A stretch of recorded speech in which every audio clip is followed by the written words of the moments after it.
Olá, boa noite a todos. Vamos lá, esperar o pessoal entrar. Vamos lá, deixa eu fechar aqui essa. Pronto, fica melhor. Pronto, pessoal entrando. Vamos lá. Olá, mamãe, como vamos? Não gostou, né, do meu cabelo curto? Daqui a pouco cresce de novo. Boa noite, Pedro Paulo. Boa noite, o Bruno. E aí, Ronaldinho? Na paz? Tranquilo. Vamos lá, vamos entrando. Conversar hoje. Deixa eu colocar aqui até. A Aline vai fazer essa aula hoje. Ela está aqui também se preparando.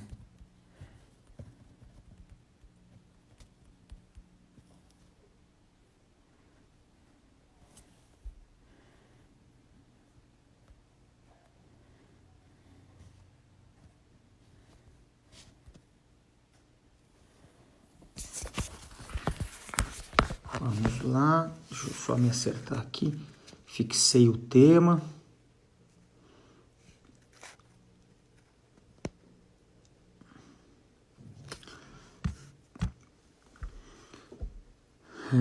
Vamos lá. Perdi aqui o pessoal entrando. Vitor Fonseca, grande promotor, professor de processo civil, lá de Manaus, Bração, Mazola. Mazola vai estar com a gente também, já combinamos. Né? Vamos falar sobre a ação, produção antecipada de provas. Vai participar aqui com a gente da nossa live. Pronto. Aqui.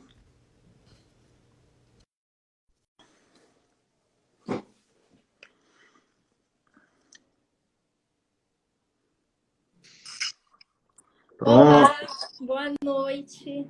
Tudo bem, Carol? Tudo bom? Tá me ouvindo direitinho? Tá tranquilo? Imagem? Tá. E meu som, tá bom? Para mim tá perfeito. Show. Show. Bom, então deixa eu fazer aqui uma apresentação breve. Na verdade, hoje a gente vai ter como convidada a Carolina Uzeda. Ela é mestre pela PUC de São Paulo e doutoranda pela Universidade Federal do Paraná e advogada lá no Paraná também. E hoje, né, na verdade, é um dia especial porque a gente começa a parceria com as processualistas.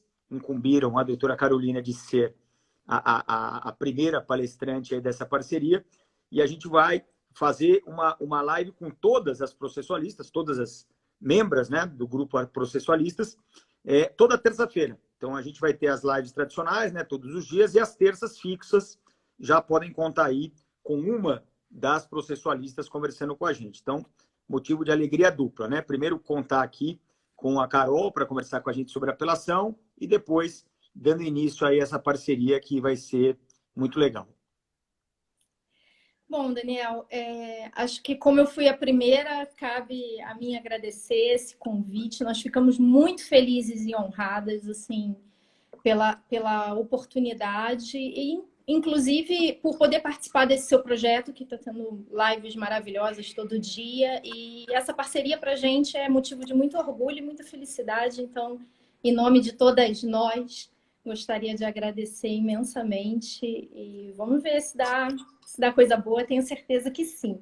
Eu até conversei com a Trícia, né, que eu estava fazendo convites isolados, né? Então eu já tinha trazido algumas, né? Eu falei, poxa, vamos oficializar aí, deixar o negócio mais consolidado e tal. Então a gente vai ter agora essa oportunidade de conversar com todas, né? Algumas vai ser pela segunda vez e outras, como você, a nossa primeira conversa. E eu acho que você, né? Eu não sei se o pessoal, eu já comentei isso com os seguidores, que quem geralmente escolhe o tema é o convidado. E você escolheu um tema interessante, né, na minha perspectiva, que é a apelação, porque a apelação, apesar de ela não ter, né, quem sabe, esse glamour que tem o agravo de instrumento, que causou um frenesi desgraçado com o Código 2015, só se fala de agravo de instrumento, quem sabe não tenha também aquele respaldo excepcional do RE e do RESP, que são recursos até meio enigmáticos você olha com certo receio e admiração, mas a apelação é um recurso nosso do dia a dia, né? Porque eu não sei da sua experiência profissional, mas eu dificilmente vejo uma sentença transitar em julgado. Aquela história, eu começo um processo do primeiro grau, até às vezes meio despreocupado com o teor da sentença, já sabendo que qualquer que seja o resultado, uma das partes vai apelar e que, na verdade, o resultado final será lá no segundo grau. Então, para mim, é um recurso muito prático, né? É um recurso do qual você não escapa. Eu costumo brincar, né, com meus estagiários, dizendo, olha, às vezes você pode até fazer um processo sem agravo. Acontece, né? Ainda mais com as limitações e tal. Só que dificilmente pode ir num TRE e RESP, que são recursos, né, excepcionais, como o próprio nome sugere, mas da apelação você não escapa, né? Apelação... Apelação não tem jeito. Mas sabe, ô Daniel, a escolha do tema foi proposital, porque você tem um texto que eu adoro, que não é propriamente sobre apelação, mas é sobre interesse eventual. Ah, aquele lá. Que se aplica quase que integralmente ao sistema da apelação hoje em dia, né?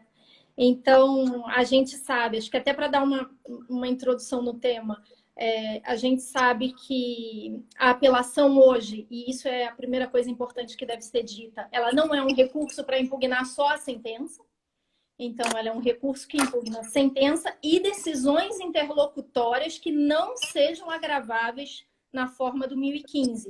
Então, se a decisão não está interlocutória, não está prevista no rol do 1015, não está prevista no parágrafo único e não pode ser encaixada no repetitivo da ministra Nancy da taxatividade mitigada, ela é uma apelação que a gente guarda, ela é uma decisão que a gente guarda para recorrer na apelação. Então, a praxe, eu não sei como é no seu escritório, mas a gente vai colocando post-its lá no sistema, falando, olha, eu tenho uma decisão interlocutória aqui, não esquecer de recorrer. Porque no final, quando chegar a hora de apelar, que a gente sempre apela, ou normalmente apela, quando chegar a hora da apelação, a gente vai ter que resgatar todas essas interlocutórias não agraváveis prolatadas no processo para recorrer também aqui, por meio de um recurso autônomo mesmo. Autônomo não no sentido dele sobreviver sem um recurso principal, mas ele é propriamente um recurso que é feito em preliminar. Então, eu tenho dentro da apelação, dentro da peça, do instrumento, eu vou ter um recurso contra decisões interlocutórias e vou ter o recurso contra a sentença propriamente dita. Eu tenho tudo que a gente aprendeu, que a gente que estudou na vigência do CPC de 73, aprendeu sobre o princípio da correlação, aquela facilidade toda que a gente tinha de relacionar sentença com apelação. Hoje em dia ela não existe mais, então eu posso sim ter apelação contra decisões interlocutórias. Esse é o primeiro ponto. Eu vou ter que fazer esse resgate, pensando na prática, eu vou ter que fazer esse resgate de todas as decisões interlocutórias que eu não pude recorrer por meio do agravo de instrumento e trazer para o que o código chamou de preliminar na apelação ou nas contrarrazões. Bom, 3 situações eu separei para a gente conversar sobre isso. E aí eu gosto de trabalhar com exemplo, e o exemplo que eu dou é do indeferimento da prova. Vamos pensar que a gente se envolve num acidente de carro e eu, autora, ajuizo a ação contra você e aí peço prova pericial para demonstrar a sua responsabilidade sobre o acidente. Eu, como autora, o juiz indefere minha prova. E eu sei que é controvertido se dessa decisão eu posso aplicar o repetitivo da ministra Nancy, mas penso que, em regra, os tribunais não têm admitido recurso de apelação contra a decisão que indefere prova. Guardo essa decisão para impugnar se eu perder, porque essa é a graça do sistema e nisso esse sistema a gente pode extrair alguma coisa de positivo, né? Eu não vou recorrer de tudo, porque pode ser realmente que eu ganhe, e eu ganhando não tem por que recorrer, e é menos um trabalho para o tribunal. Então, eu espero, teve um indeferimento da perícia que eu, autor, achava relevante, espero a sentença. Se eu perder, quando eu for apelar em face daquela sentença, em preliminar eu falo, olha, antes de você apreciar aqui o conteúdo da sentença, o que está certo ou errado, enfim, antes de você apreciar isso, olhe para aquela interlocutória que o juiz prolatou lá atrás e indeferiu a prova pericial que eu requeri. Veja, esse indeferimento é manifestamente incabível. Ele cerceou o meu direito de defesa. E aí eu faço esse recurso em preliminar e faço o recurso, na sequência, o recurso contra a sentença. E aí é importante para quem está advogando, é muito importante que a gente peça o julgamento de ambos os recursos. Então, não basta eu jogar aquilo lá na preliminar e não pedir depois que o tribunal reveja aquela decisão interlocutória. Então, eu tenho essa situação. Eu, Carolina, ajuizei a ação, perdi. No momento do recurso, interponho o recurso contra o cerceamento de defesa, contra o indeferimento da prova e contra o resultado.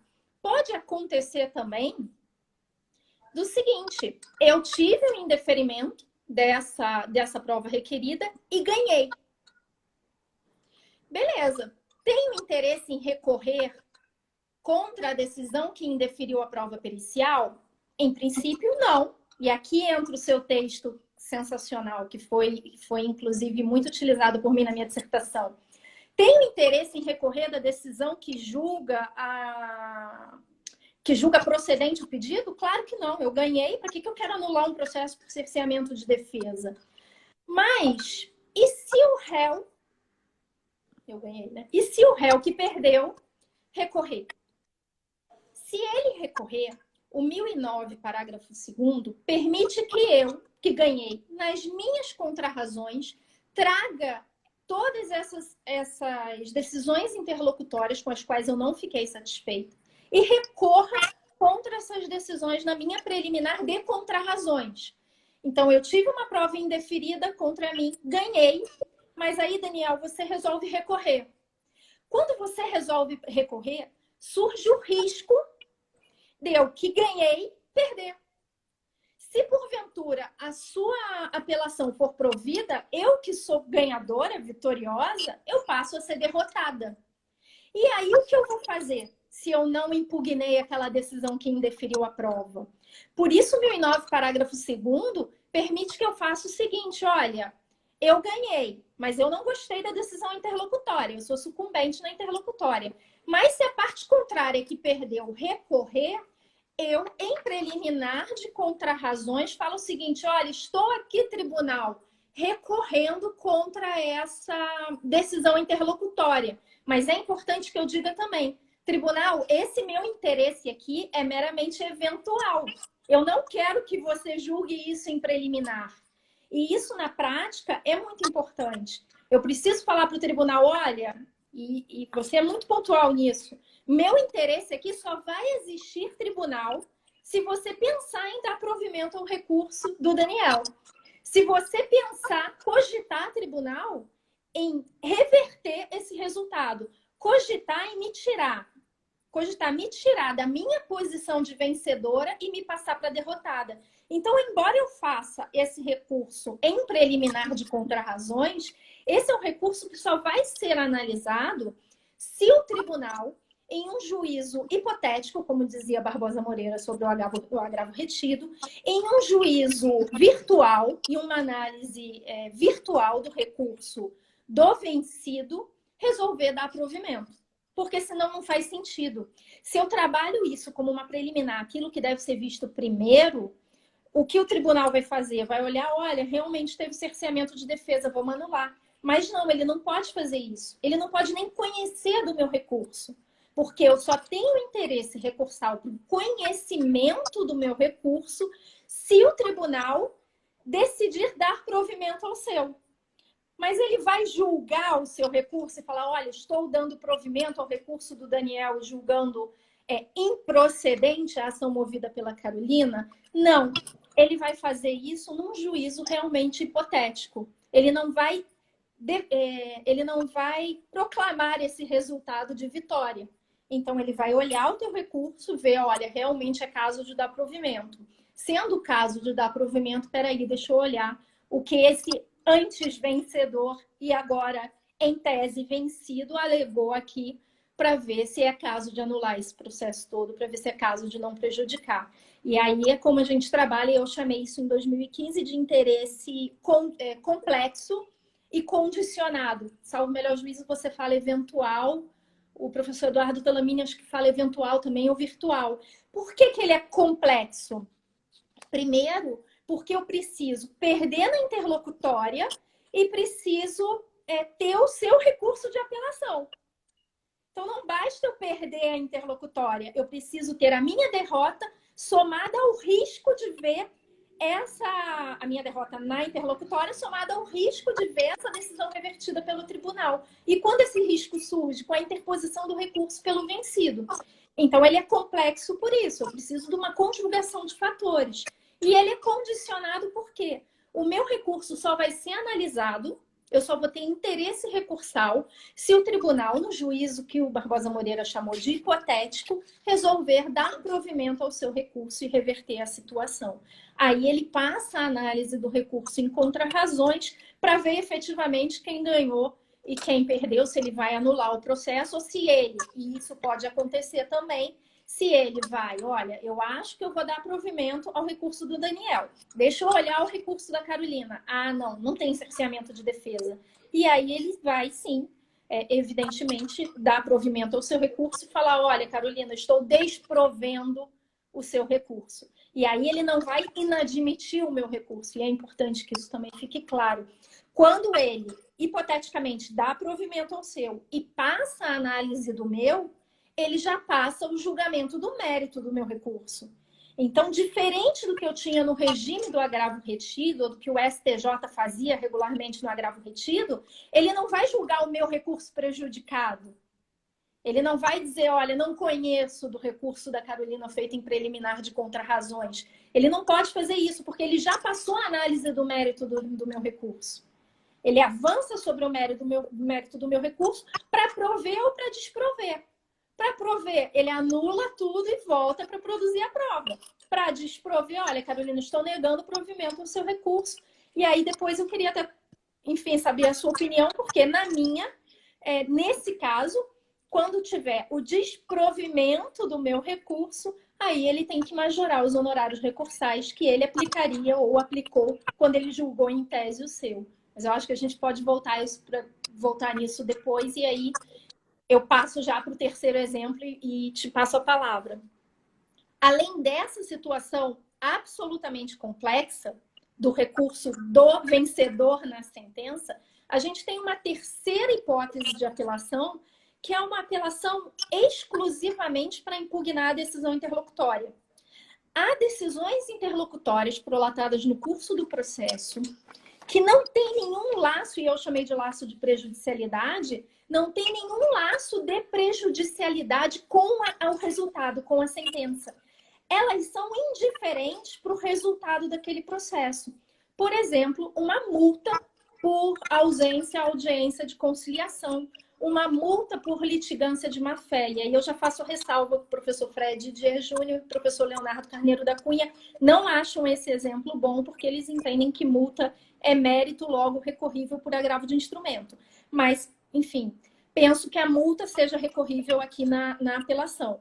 Para usar um exemplo mais pacífico, o exemplo do professor Alexandre Freitas Câmara, a decisão que verse sobre o valor da causa. Essa decisão não tem relação de prejudicialidade com o resultado do processo, não tem relação de prejudicialidade com a sentença. Ela é uma decisão que ela pode ser autonomamente impugnável. O que isso quer dizer? Vamos supor que eu, Carolina, ajuizei essa ação em face do Daniel, tive uma multa porque eu faltei à audiência. Fui multada lá na forma do 334 por ausência à audiência de conciliação determinada pelo juiz. Estou multada. O processo segue, eu ganho. A dúvida é, eu preciso esperar o Daniel recorrer para impugnar essa decisão interlocutória em preliminar de contrarrazões? E se o valor da multa for alto? Eu vou ficar com a minha recorribilidade nas mãos do vencido? Pelo que está no CPC, sim. Pelo que está no CPC, a gente precisaria recorrer disso em preliminar de contrarrazões. Mas a verdade é que eu não posso entregar a recorribilidade de uma decisão que me prejudica e que é recorrível na mão da parte contrária. Isso pode ser um instrumento, inclusive, para ele me prejudicar. Então, eu tenho interesse autônomo, e aí não condicionado, interesse autônomo em impugnar exclusivamente a decisão interlocutória. Eu ganhei, e posso, no prazo de 15 dias, interpor recurso contra a decisão que arbitrou a multa ou contra a decisão que definiu o valor da causa. E aqui eu faço mais uma ressalva. Há 2 mestres pela Universidade Federal do Espírito Santo, que é a Daine Ornelas e o André Martinelli, que defenderam em suas dissertações que, como o interesse é autônomo, a parte tem necessariamente que recorrer nos 15 dias. Então, eu teria que, necessariamente, apelar contra essa decisão interlocutória, porque eu não tenho esse regime de interesse complexo e condicionado para impugnar. E o que eles falam faz muito sentido, embora eu não concorde, eu vou dizer por quê. O que eles falam faz muito sentido, porque sendo o interesse autônomo, permitindo que esse sujeito recorra apenas nas contrarrazões, permitindo que esse sujeito, não apenas, permitindo que esse sujeito recorra autonomamente e nas contrarrazões, primeiro, eu estou dando 2 oportunidades de recurso contra a mesma decisão para esse sujeito, e segundo, eu estou dando um prazo muito mais amplo para ele impugnar essa decisão. Isso violaria, enfim, no entendimento do André, a isonomia. Eu não concordo, embora eu ache uma posição muito inteligente, eu não consigo concordar, e vou explicar por quê. Ou seja, vou explicar por que, na minha opinião, o sujeito pode impugnar autonomamente e pode impugnar, caso ele opte por não impugnar autonomamente, ele pode impugnar na preliminar de contrarrazões, se ele assim decidir. O regime estabelecido aqui é um regime similar ao do recurso adesivo. O código me estimula a não recorrer. E ele me dá um prêmio. Ele fala, olha, se você não recorrer, vai que a outra parte não recorre, ninguém recorre, tudo fica lindo, feliz, maravilhoso, acaba, efetividade, o processo se encerra rápido, enfim, vida maravilhosa para todos que seguem sem apelação. Ele me dá essa oportunidade. Mas é óbvio que se a outra parte recorrer, ele tem que me dar a oportunidade de impugnar, porque eu tinha o direito de impugnar e não impugnei.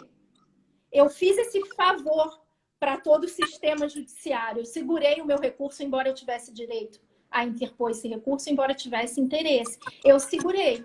Agora, se a outra parte recorreu, nada mais justo que eu, da mesma forma que funciona no recurso adesivo, nada mais justo que eu venha e interponha o meu recurso, ainda que seja em face de uma decisão interlocutória sem laço de prejudicialidade, portanto autônoma, em preliminar de contrarrazões. Bom, em princípio, acho que deu para fazer uma introdução de como eu entendo o tema. E não sei se você quer falar alguma coisa, se eu sigo, enfim. Não, eu concordo com você nessa sua última consideração a respeito do recurso adesivo. Quer dizer, não é propriamente um recurso adesivo porque não é da mesma decisão, né? Você muitas vezes tem a apelação da sentença e está recorrendo adesivamente de uma interlocutória que ficou pelo caminho. Mas eu não consigo imaginar que seja um obstáculo muito grande a partir do momento que o STJ já pacificou que o adesivo não precisa guardar relação com o principal. Né? Você pode usar um adesivo para impugnar o capítulo dos honorários advocatícios, que não foram impugnados no recurso principal. Então, a partir do momento que a gente pensa em autonomia dos capítulos, daí a pensar em autonomia das decisões em termos de recurso principal e um recurso pseudo-adesivo, eu acho que é um pulinho pequenininho, dá para fazer tranquilo. Né? E é um incentivo, né? Eu acho que você colocou muito bem. Quer dizer, se você cria um entendimento cheio de boas intenções, com fundamentos inteligentes, como você destacou, mas que incentiva a parte a recorrer, mesmo quando ela não queira recorrer, é jogar contra o espírito do CPC, né? Quer dizer, o CPC ele tentou ao máximo diminuir os recursos. Né? Eu fiz ontem a live com o Pedro Miranda e a gente comentava que o agravo em RE e RESP ele teria desaparecido se não fosse a desgraçada da Lei 13.256, que mudou o código na vacância. A gente, de alguma maneira, terminou com o agravo retido. Nós terminamos com os embargos infringentes, quer dizer, a nossa pegada é diminuir não só o número de espécies recursais, como diminuir os recursos interpostos. Né? Aí a barbeiragem do 2015, inclusive. Então, eu sou bem fechado com o que você falou. Eu só andei pensando esses dias, viu? Eu revisitei aquele texto à luz, né, Porque, para mim, a questão do agravo interno e dessa recorribilidade postergada é só uma questão de que antes você tinha que recorrer, o agravo retido. Você tinha que recorrer e agora você expõe as razões só lá no final, se quiser. Economiza um trabalho, né? Porque às vezes a gente agravava retido e depois não queria mais o julgamento, porque perdia o objeto. Agora, quando o Barbosa Moreira ele fala em juízo hipotético, eu fico com muita dúvida.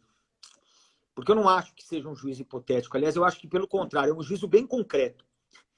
Porque, para dar a segurança que eu preciso para que o meu recurso, né, em contra-razões seja enfrentado, precisa existir uma certeza de que eu vou perder a demanda em grau recursal. Não é uma questão hipotética, é uma questão bem concreta. Então, na verdade, na minha percepção, o que nós temos? Um juízo concreto, mas que transforma o que seria o dispositivo da apelação em fundamento da admissibilidade das contrarrazões. O que você, na verdade, vai fazer é mudar o elemento decisório, deslocar ele de um dispositivo para uma fundamentação, para não se tornar um julgamento suicida, né? Eu dou provimento, aí eu dou provimento para o outro, aí eu anulo meu primeiro provimento. Fica meio estranho, né? Mas eu imagino que seja mais ou menos por aí. Eu ainda não tive coragem ainda de escrever nada sobre esse respeito e tal, mas eu comecei a me preocupar com a ideia do hipotético. Não, olha, eu acho que você vai perder. Tá, mas achar não me basta, né? Eu tenho que ter certeza que eu vou perder, senão eu não quero botar. Sim, né? Desculpa te cortar. Mas é interessante que o Barbosa Moreira ele fala em juízo hipotético, mas ele fala também na necessidade de fundamentar esse juízo hipotético. Eu tenho pensado também, inclusive o professor Beclaut pontuou isso numa live que a gente fez recentemente na EMAP, ele efetivamente decide e ele tem que fundamentar. E isso Barbosa Moreira já falava para o juiz hipotético. A questão e qual é a preocupação? Ele fundamentando, e aí vem as dúvidas, né? A partir dessa fundamentação. Ele fundamentando, eu teria algum tipo, enfim, pensando alto aqui, eu teria algum tipo de vinculação, primeiro, do juiz de primeiro grau a hora que receber esse processo? E segundo, do próprio tribunal, quando ele receber de volta? Aquilo poderia ser considerado, enfim, matéria decidida? Porque fundamentar é extremamente importante para as partes saberem o porquê daquele resultado. É importante também numa perspectiva cooperativa entre juízos, entre órgãos do Poder Judiciário. Por quê? O juiz de primeiro grau, ao observar aquela fundamentação, ele, enfim, pode articular melhor as ideias dele, pode decidir melhor, pode corrigir eventual defeito que ele perceba que o tribunal já corrigiria. A questão é em que medida isso gera uma espécie de vinculação, tanto para o juiz de primeiro grau, quanto para o tribunal depois, a hora que o processo voltar. E se nada acontecer com a produção dessa prova, o tribunal necessariamente vai ter que decidir daquela maneira que ele decidiu anteriormente? E aí fica a dúvida, enfim, em que medida o juiz de primeiro grau está preso. Eu, Carolina, assim, a minha tese em desenvolvimento é sobre boa-fé processual, e eu particularmente penso que há vinculação sim, mas uma vinculação não relacionada, obviamente, à preclusão, não há, mas uma vinculação relacionada à vedação a venire contra fato próprio mesmo. Enfim, eu tenho decisões que só podem ser alteradas, eu não estou dizendo que não vai poder mudar de maneira alguma, mas decisões que só podem ser alteradas a partir da fundamentação adequada. Então, eu, juiz, quero desrespeitar o que está naquela fundamentação da decisão do tribunal, eu vou ter que explicar por que eu estou fazendo isso. Eu não posso simplesmente ignorar que a decisão do tribunal não existe. Não, estou fazendo... Eu sou juiz, eu sou livre, eu faço o que eu quero, sabendo que vai chegar no tribunal e muito provavelmente o tribunal vai decidir daquela mesma maneira. Da mesma forma, o tribunal. As partes chegam já no segundo recurso interposto contra a segunda sentença, dado que a primeira foi anulada, chegam já com a expectativa de que o tribunal vai manter o posicionamento dele. E o tribunal não pode, de uma hora para outra, não. Falei aquilo aqui, mas mudei de ideia, não acho que seja assim, sem fundamentar, sem esclarecer isso. alterar e frustrar todas as expectativas causadas no processo. Enfim, queria saber o que você pensa disso. Eu tinha pensado num primeiro momento da boa-fé, mas eu realmente não sou um estudioso da boa-fé processual, então eu sempre costumo puxar para o meu lado, né? Puxar para onde eu tenho mais segurança de trabalhar.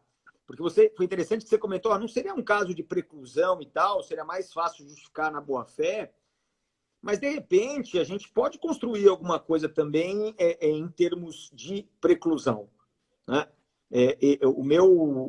A minha tese, não, minha dissertação de mestrado, ela foi justamente sobre preclusões para o juiz, né?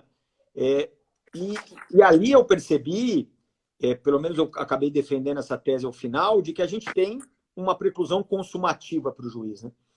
A ideia do juiz resolver novamente as mesmas questões sem que haja circunstâncias supervenientes que motivem esta nova decisão, que já não seria mais uma decisão, uma redecisão, é uma nova decisão, né? A Tereza Arruda Alvim fala bem disso. Se as circunstâncias são outras, você pode até estar decidindo o mesmo pedido, mas é uma nova decisão que você está proferindo. Então é aquela história, olha, a gente vai devolver, eu estou pensando, no primeiro momento, para o próprio tribunal. Olha, aqui seria caso de provimento da apelação. Nós vamos devolver para produzir uma prova. Aí vamos imaginar no limite. Que prova era essa? Era ouvir o João da Silva. O João da Silva morreu. Mas não tem erro, entendeu? Porque a gente pode depois entrar numa discussão e dizer, não, o João da Silva ele foi ouvido, mas não contribuiu com absolutamente nada. Ele ser ouvido, ele não ser ouvido, daria na mesma. Uhum. Mas vamos imaginar um caso concreto em que ele não foi ouvido, mesmo porque ele morreu nesse meio tempo aí. Inclusive, se o tribunal soubesse que ele estava morto já podia ter resolvido o serviço lá. Mas ele morreu logo assim, na iminência de prestar o depoimento em primeiro grau. E é só ele que tem testemunha, é só ele que viu. Tá bom, então a prova ela é impossível de ser praticada. Então eu vou julgar sem ela, porque não tem outro jeito. Né? E aí sobe de novo para o tribunal. O tribunal, para mim, nessa circunstância, ele está vinculado pela preclusão consumativa. Ele já decidiu aquela questão. Não há uma circunstância superveniente para legitimar a mudança de opinião. Né? Agora, e o juiz de primeiro grau? Aí, de repente, a gente pode usar aquela preclusão que o Heitor Sica, né? Trabalhou bem no livro dele de preclusão, que é a preclusão hierárquica. Né? Quer dizer, a questão ela foi resolvida. Aí ela volta para o primeiro grau e o primeiro grau tem que resolvê-la novamente. Porque, de novo, o cara morreu. Vamos imaginar sempre o limite, né? Era uma perícia, o bem pereceu, não deu para fazer a perícia, alguma coisa assim bem radical. Então, não sei, eu acho que, claro, né, eu não estou eliminando a boa-fé que você está aí estudando e tal. Eu acho que a gente pode agregar, fazer um bem bolado aí, porque eu acho que quanto mais formas você tiver para fechar, né, você acaba dando mais segurança. Então, acho que dá para ir pela boa-fé, dá para ir pela preclusão. E é sempre melhor ir pela preclusão do que ir pela boa-fé, pelo menos na minha opinião. A boa-fé ela é residual. Só que o que me preocupa enfim, vamos pensar a seguinte situação. O tribunal, ele realmente identifica que ele errou. Olha, eu decidi isso, mas hoje resolvi que está errado. E aí, eu não sou especialista em preclusão, mas acho que nesse caso ele não conseguiria se afastar. Se eu digo que é preclusão, ele não conseguiria se afastar, dizendo, olha, eu realmente errei, mudei de ideia, enfim. E aquele entendimento estava errado por causa disso e disso e disso. Talvez na boa-fé ele conseguisse ter uma liberdade maior para mudar de ideia, pelo menos pela minha perspectiva. Mas claro que assim, o que é importante a gente ter em mente é que, em primeiro lugar, esse julgamento do recurso do vencido, ele tem que ser um julgamento fundamentado. O tribunal não deve poder, né? O tribunal não deve decidir falando assim, olha, em tese, num juízo sumário ou num juízo inicial, eu gostaria de dizer que eu acho que eu ia dar provimento a esse recurso aqui, já que eu ia dar provimento, vou analisar esse outro aqui e anulo tudo. Não pode fazer isso. Mesmo porque a gente está desconsiderando que as partes vão recorrer contra essa decisão que anulou. Eu preciso saber o que aconteceu, sim, é o mínimo que se espera que realmente esse juiz hipotético, esse julgamento, eu acho que a gente tem que, de repente, definir melhor como a gente vai chamar isso que acontece, né? O tribunal, ele julga realmente, ele tem que decidir, ele tem que fundamentar e ele tem que ter os elementos do 489 ali presentes. Eu só tenho, de repente, uma alteração da posição do dispositivo, ali uma reorganização da decisão. Claro que, assim, para o julgador é chato, porque a verdade é que ele... E no livro, eu vou até retificar isso, no livro eu botei, eu não vou criar a utópica ideia de que o tribunal tenha que julgar tudo e depois desfazer tudo que ele fez. Mas sim, tem. Nem que seja só na fundamentação. Tem sim que fazer, não é utópico, é o dever de fundamentação que ele tem, porque aquilo repercute, obviamente, na esfera de direitos dos envolvidos e as pessoas têm que saber o que acontece e o juiz tem que saber porque a decisão dele foi anulada também. Enfim, ou porque foi anulado, porque seria reformada no caso. Seria, mas não foi. Porque seria reformada? Até para que ele corrija, se for o caso, pensando que está todo mundo animado, como deve ser, a decisão justa e efetiva. É claro que o juiz vai querer corrigir os próprios erros, partindo, enfim, do diálogo com a decisão não prolatada, mas não no dispositivo do tribunal. Eu acho que no final das contas a gente meio que fala a mesma coisa, só que usa umas terminologias diferentes que podem levar mais uma questão terminológica para resolver do que praticamente de conteúdo, né? E só para encerrar esse rolo aí, né, da recorribilidade lá no final, concordo plenamente. Você trabalhou bem a ideia da prejudicialidade, né, da interlocutória como prejudicial da sentença, e aí o interesse autônomo de recorrer e tal. E eu costumo dizer para os meus alunos que eu acho que ajuda bastante, inclusive o advogado, no caso concreto, eu falo em absorção da sucumbência. Então, a minha ideia é a seguinte: quando a minha vitória final absorve a minha sucumbência interlocutória, eu não tenho interesse em recorrer de forma autônoma. Quer dizer, eu costumo dizer o seguinte para o meu advogado: falo, meu amigo, faz o seguinte, pensa o seguinte, se o processo acabar agora, acabou, game is over, sentença transitou em julgado, aquilo que te machucou lá atrás continua te machucando hoje? Ou se acabar agora, águas passadas, Daniel? Eu fiquei tão preocupado com aquela dor que eu senti lá, mas agora eu não tenho mais dor nenhuma. É só alegria. Você é só alegria, meu amigo, você não tem interesse em recorrer. Venhamos e convenhamos. Agora, de fato, né? Às vezes a minha vitória final me gera uma alegria, imagino, mas não absorve a minha sucumbência. Então, aquela dor que eu senti, aquele prejuízo, aquela desvantagem que eu senti, aquela frustração de uma expectativa que eu senti, ela continua lá. Ela não desapareceu. E aí, vamos lá para o recurso. E eu acho, estou com você, viu? Esse negócio de ter caber agravo de multa, aí não dá, né? Aí, com todo respeito ao Fred, ao Léo, mas aí, porque aí é abranger demais o conceito de mérito. Aí entra tudo como mérito. Aí vai ser um pega para capar. Eu acho que é um bom exemplo. Complica. Eu acho que complica um pouco até pensando na prática, né? Pensando no operador, eu acho que é um entendimento que complica a vida das pessoas. Porque, e não precisa, enfim... né, Carol? Vamos ser sinceros. Pois é. Essa é a típica decisão que você não precisa gravar. Porque ela não tem executabilidade imediata. Exato. Não tem sentido você quebrar o sistema para...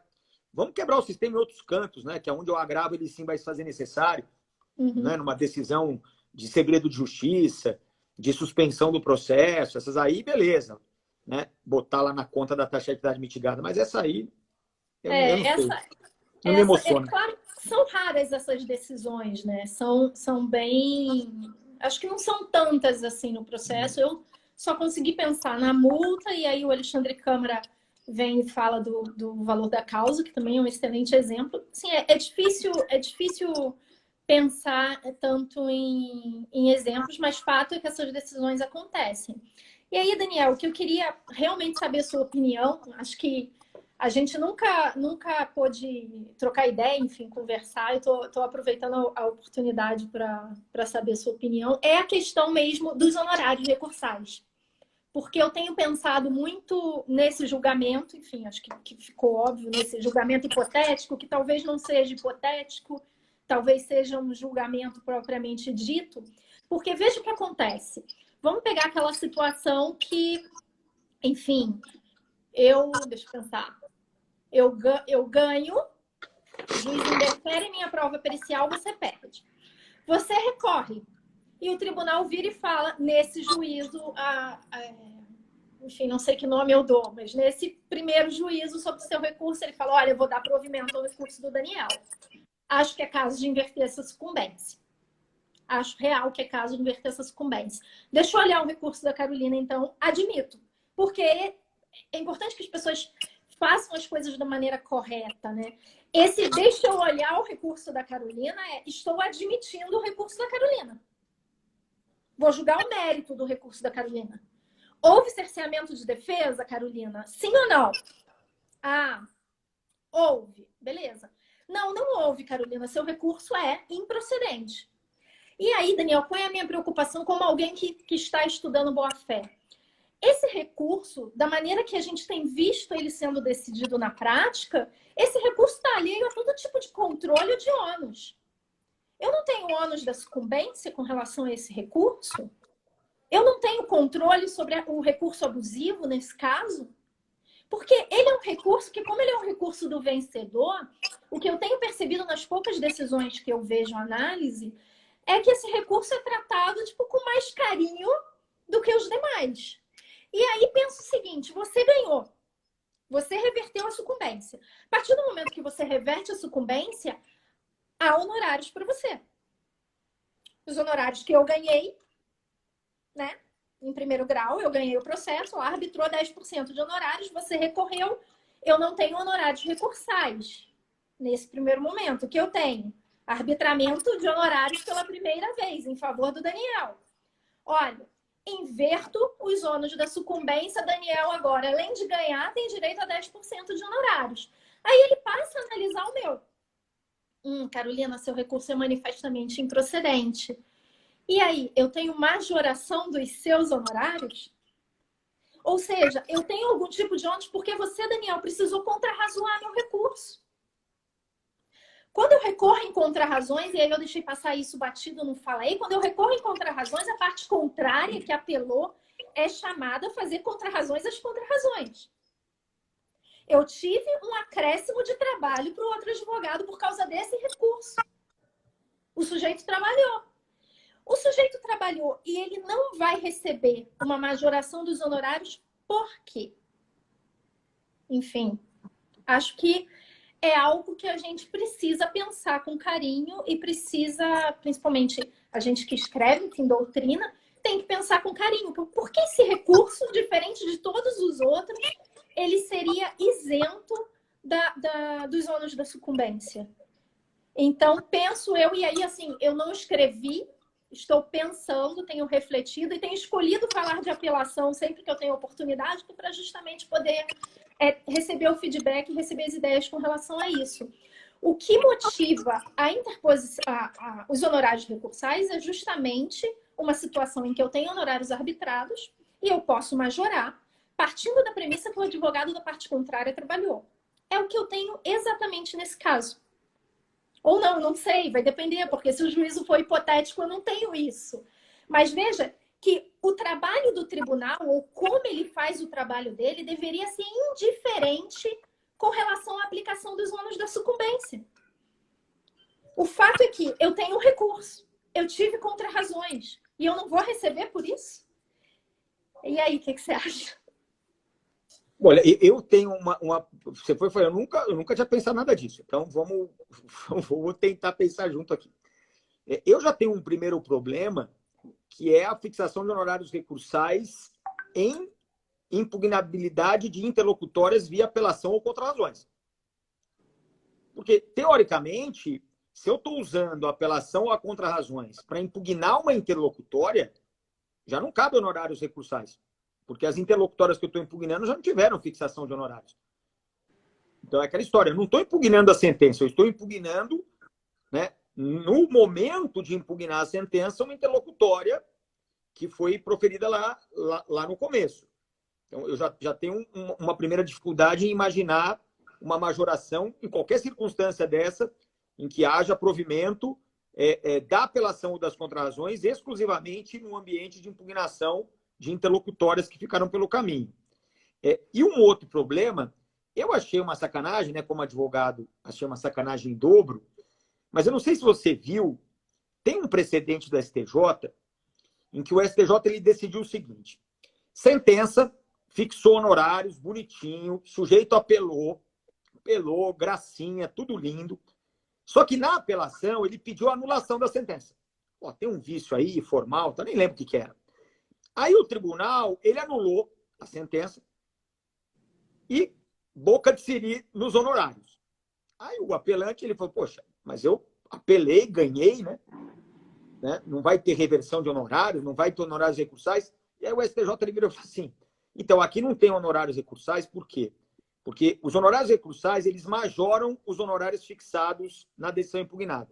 Como eu anulei a decisão impugnada, esses honorários deixaram de existir. Então, como eles deixaram de existir por conta da minha anulação, porque eu anulei a decisão inteira, inclusive o capítulo de honorários, então eu não tenho mais o que majorar. Então, não cabe honorários para ninguém. Então, vai ter essa dificuldade, né? Porque no nosso exemplo, se ele fala, olha, você tem razão, mas a Carolina também tem razão. E a dela é prejudicial à sua, porque teve um cerceamento de defesa. Então, o tribunal ele pode, num primeiro momento, dizer, olha, o meu julgamento aqui é de provimento das contrarrazões e, por conta disso, perda de objeto da apelação. Eu vou julgar prejudicado a apelação, porque se houve um cerceamento de defesa, eu estou anulando o processo do momento da prova em diante, inclusive a sentença anulada, a apelação perdeu o objeto.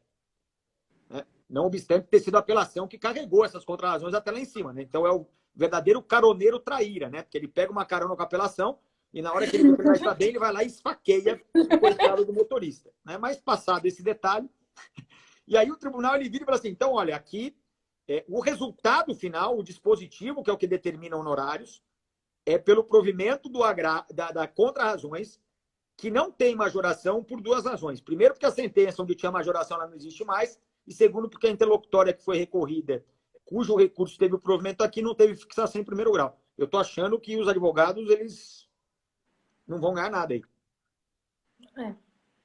Não Será? sei, assim, eu não sei também, não sei. Primeira vez. Você está pensando nisso há muito mais tempo que eu. É o caroneiro de filme de terror, né? Terror, Pega trairagem. Deixa eu só fazer. Eu não consegui olhar as perguntas, eu tô vendo que a gente não tem mais tanto tempo, eu não consegui ver as perguntas, mas eu peguei uma de relance aqui, que não precisa, que é um outro problema, Daniel. Não precisa apelar. Alguém perguntou assim, mas não é melhor apelar adesivamente? E a gente não está trabalhando com caso de sucumbência recíproca, pessoal. Por isso que a gente não falou em apelação adesiva. Porque, Daniel, se a gente for falar em apelação adesiva, o negócio fica assim, tipo, não tenho nem o que falar, porque não sei. Se for caso de sucumbência recíproca com apelação adesiva e recurso em contrarrazões, assim, eu não sei. Peraí que agora deu um tilt na minha cabeça. Então, seria uma apelação, aí a parte contrária, ela contrarrazoa, impugnando uma interlocutória e um recurso adesivo de apelação. Isso? Faz um recurso adesivo de apelação. E aí, esse caboclo aqui, nas contrarrazões do recurso adesivo, faz a impugnação de uma outra interlocutória que ficou pelo caminho. É possível. É possível, né?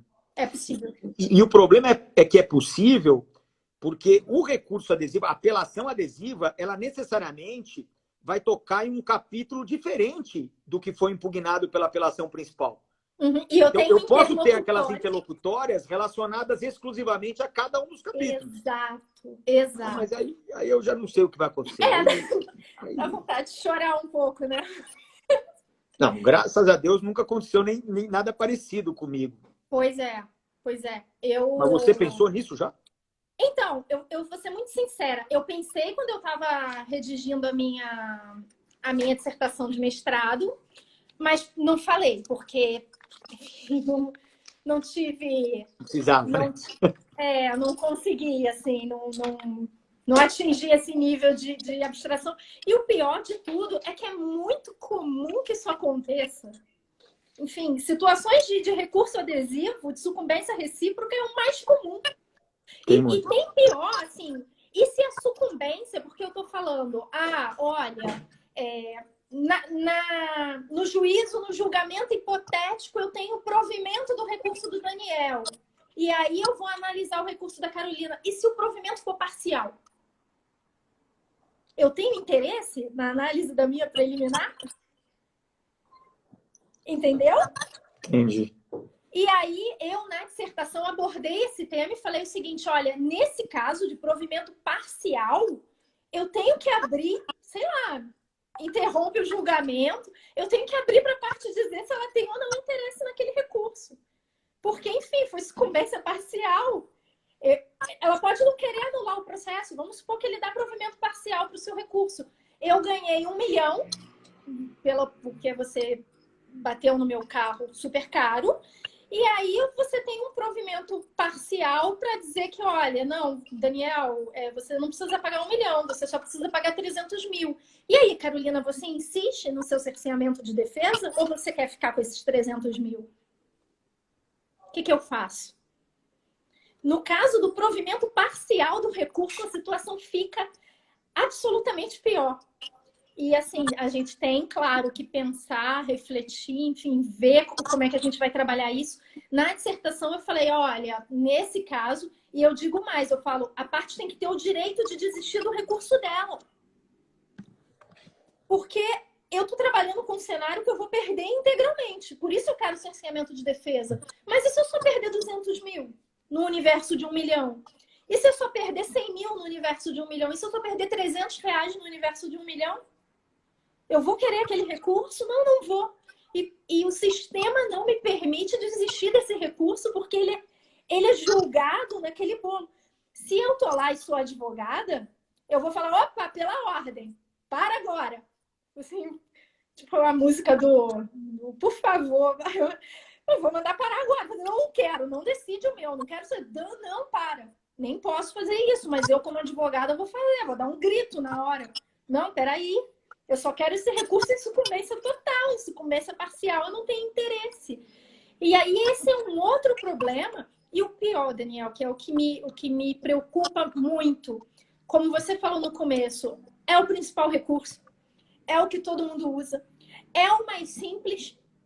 Ai, estão perguntando o que faz, então. Ai, não sei. É o mais simples, é o que vai acontecer. Provimento parcial, a gente tem toda hora. E a gente não pensou nisso, assim. O código não pensou. Gente, Aí, até o cachorro ficou nervoso. Você enrolou tanto. Você criou uma situação tão desgraçada aí que até o cachorro pirou agora.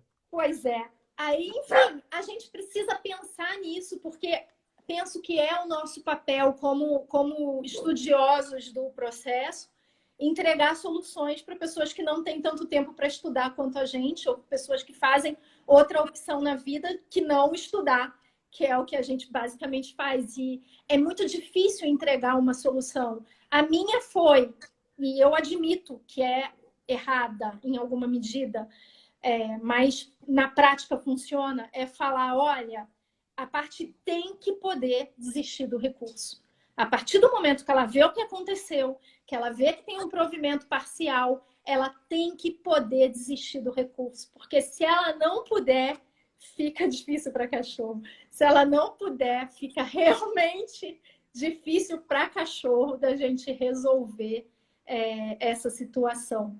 Enfim, era o que eu tinha, falta um pouquinho. Nesse caso, Carol, da parcial provimento, principalmente em questões quantitativas, né, que nem o exemplo que você deu, o sujeito pediu 1 milhão, o juiz julgou improcedente, teve a prova, eu estou visualizando uma reversão de até 1 milhão.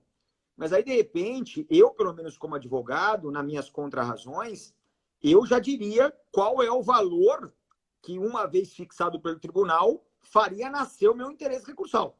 Quer dizer, eu já diria assim, olha, seguinte, vocês vão julgar. Se mantém a decisão zerada, eu não quero que julgue as minhas contrarrazões. Se for até 200 mil, também não. Porque 200 mil eu encaçapo com gosto. Passou de 200 mil, aí eu quero que vocês olhem o meu recurso.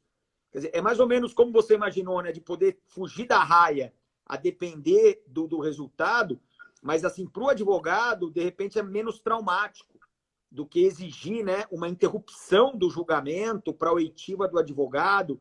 Eu não sei como isso afetaria a própria estrutura do julgamento, né?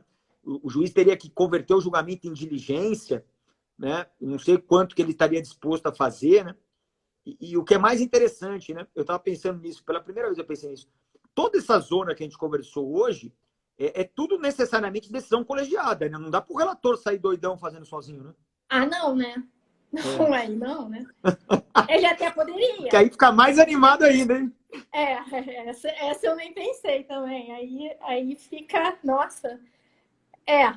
Enfim, não sei, é aquilo, né? A gente vem para tentar ajudar as pessoas a entenderem as coisas, mas a verdade é que hoje, se alguém pega uma situação complexa dessa pela frente, realmente eu não identifiquei na doutrina alguém que vire talvez alguém precise escrever uma monografia sobre isso, enfim, mas a parte só pode desistir do recurso até o começo do julgamento, né? Mas aí eu estou desistindo do recurso que ainda não começou a ser julgado efetivamente. Então, mas assim, pessoal, é realmente muito difícil, e a gente nem trabalhou com ampliação de colegialidade, com divergência em todos esses cenários, né? Ainda pode ficar pior ainda, mas a gente precisa pensar esses temas, apesar de ser ruim vir para uma live e apresentar problemas e não apresentar soluções eficazes para esses problemas, mas eu quis aproveitar, porque você tem um texto sobre o assunto, enfim, é alguém que já refletiu, claro que talvez não tenha pensado em todas as nuances, porque a gente nunca pensa, a gente só pensa quando pega um processo nosso e deu ruim. Mas essa solução também de falar, olha, até 200 pau é seguro, eu acho difícil, conhecendo meus clientes, que alguém me deixe falar isso na minha petição. É mais seguro até, mas assim, vai ser difícil para a parte... Porque quando eu falo que até 200 mil eu aceito, eu meio que estou entregando que, eu acho que 200 mil eu posso pagar, sabe? Então, passa uma mensagem, assim.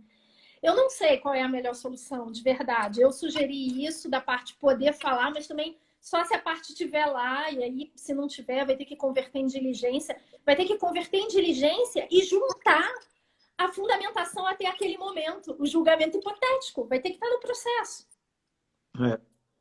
Porque senão eu fico na abstração. Converteu em diligência por quê? O que tem aqui no processo? E aí vai ter aquilo, o tribunal vai mesmo fazer isso, colocar esse julgamento hipotético ali. Enfim, não sei, de verdade. Acho que, enfim, aguarde as cenas dos próximos capítulos. E é uma pena que com 4 anos de vigência do CPC, esse tipo de problema ainda não esteja resolvido. Enfim. Bom, é isso. Poxa, eu gostei muito, viu? Fiquei pensando um monte de coisa aqui. Já fiz várias anotações aqui para incluir no manual. Já vou... Hoje eu não vou, porque eu ainda tenho uma live agora às 8h30, mas amanhã eu já vou mexer no capítulo, colocar algumas considerações aqui, não conclusivas, né? Porque, como você disse, é um tema que merece um desenvolvimento mais aprofundado, mas pelo menos lançar essas ideias que você teve, que eu achei que foram bem práticas, né? E bem importantes.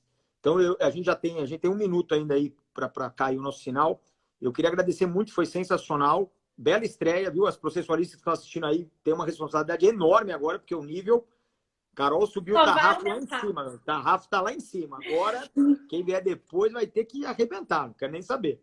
Então, obrigado, viu, Carol? Você quer falar alguma coisa aí para encerrar? Bom, o pessoal perguntou se eu tenho um livro. Eu tenho um livro pela Juspodium, chama Interesse Recursal, que é a versão comercial da minha dissertação de mestrado.